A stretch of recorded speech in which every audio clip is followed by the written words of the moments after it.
welcome back to everybody here on Critic Insider, and today's video is my spoiler review for Doctor Strange in the Multiverse of Madness. Yes, that's right, you guys. The thing is, in my non-spoiler review, I could get into the positives a lot, but not as much the negatives. There's a lot of my negatives of this movie after the spoiler-related moments. Yeah, so let's get right into the video. First off, let's talk about the Illuminati. Just the Illuminati in general. Now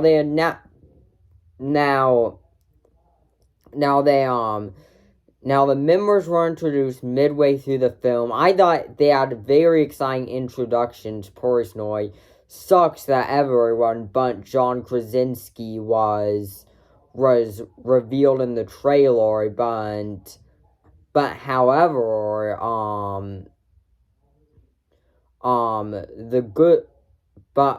however, I think most the can't like Professor X, he was and Monica Rambeau, they were revealed in the trailers because there were a lot of cameos that were planned and then they got cut, which is why I think they should release a Raimi cut for this film. And yeah, and then they made the decision to kill off all the Illuminati members. I mean, they'll be back, I think. I mean, I hear a lot of stuff that John Krasinski still may come as Mr. Fantastic for the new Fantastic Four movie, which I personally think is a great idea because that was a very epic cameo,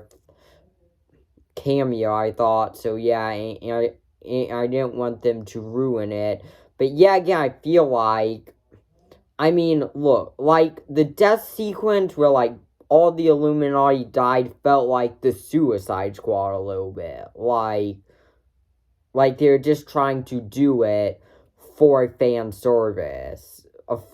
Just to make it like, oh, it's a crazy death scene. And the deaths were brutal. Like, especially the death of Black Bolt. That was crazy. And that's what made this film so messy. And if you're going to kill them off, I would have liked it better to do in the middle of the film. Because I feel like to introduce them and then kill them off is just like, oh, we introduced them, now we're going to kill them off. I just didn't feel there was a point to that movie, and I would have liked a bit more time with the Illuminati. Like, seeing more Professor X would have been really cool, especially, I thought, seeing Captain Carter get a bit more moments in, although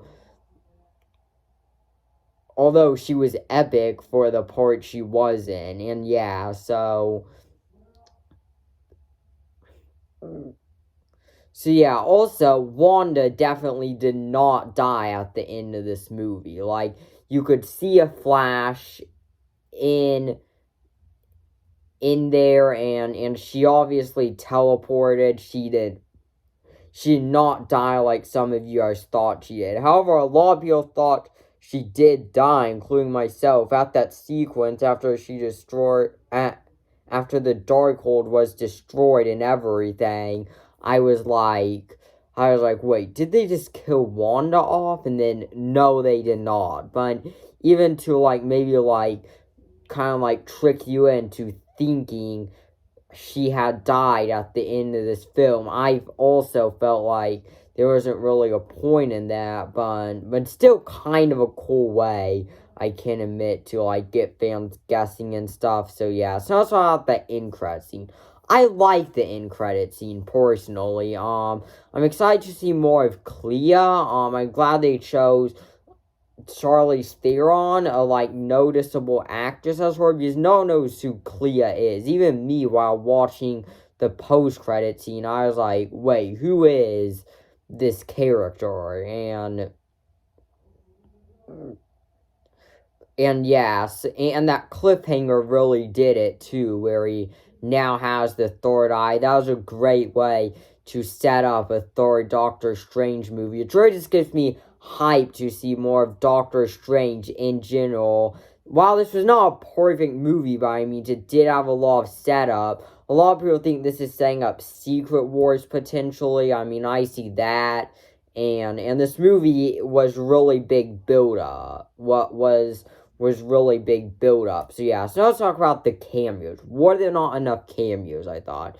And, I mean, there were a lot of rumored cameos. So all the ones you knew were rumored, like Tom Cruise, Deadpool, Hugh Jackman as Wolverine. Some of those rumored cameos I thought made sense. I was the most disappointed about not seeing Deadpool. Like this was the perfect. I'm not going to talk about too much who was not in it and more about who was in it, but I do think this was the perfect opportunity to introduce Deadpool. Very briefly, though, I think so it should have been in an end-credit scene and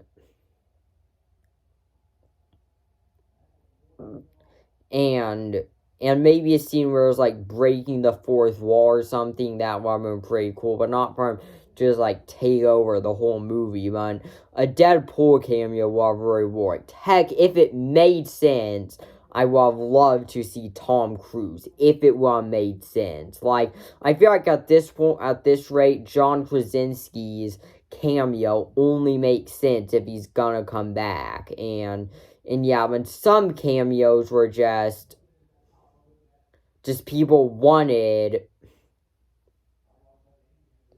just wanted just for fan service. Like, a lot of cameos that were rumored, people just want for fan service. Like, a lot of people wanted Edward Norton's Hulk to be in this movie. I don't know where that came from, because that's just a cameo that doesn't make any sense. So yeah, so overall, now I gotta speak about how I thought this film was rushed, but the visuals and stuff were cool, but just a very rushed film overall. And Raimi's direction was kind of good and bad thing. I mean, it was unique, but with that being said, I feel like the pacing would have been a bit better if they would have. I mean, I'm all about good directors, but the pacing would have been better if they would have chosen a different director. So yeah, so thanks for watching. Thank you for watching, and make sure to like and subscribe. I'll see you in the next